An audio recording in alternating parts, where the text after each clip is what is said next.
È il primo giorno dell'anno e siamo pronti a fare il pieno di buoni propositi per migliorarci e vivere meglio.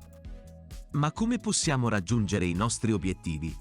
Ecco che entra in gioco ChatGPT.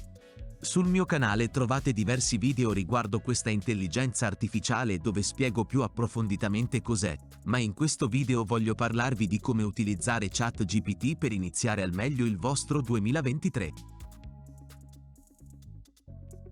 ChatGPT è una chatbot facilissima da utilizzare, che può aiutarti a iniziare la giornata con il sorriso organizzandola per te, a seconda dei tuoi impegni e di ciò che hai voglia di fare.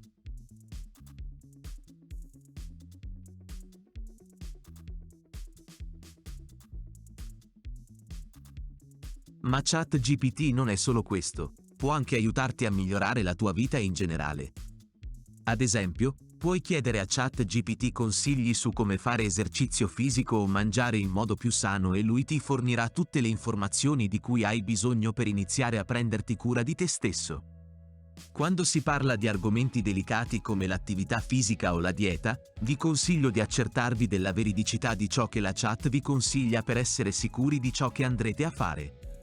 Se sei uno studente, sul mio canale trovi 2 video che potrebbero fare al tuo caso dove spiego meglio come utilizzare ChatGPT per creare metodi di studio e studiare con efficienza.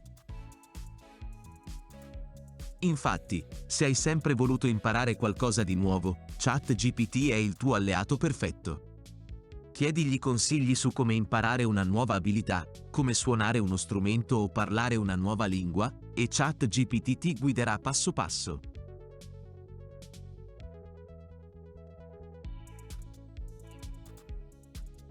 Hai problemi con la matematica? Dimenticatene.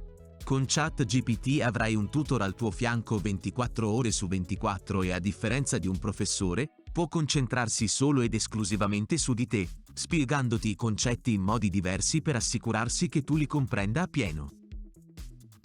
Non perdere altro tempo. Inizia subito ad utilizzare ChatGPT e migliora la tua vita. Non dimenticare di condividere ChatGPT con i tuoi amici inviandogli questo video. Buon anno con ChatGPT!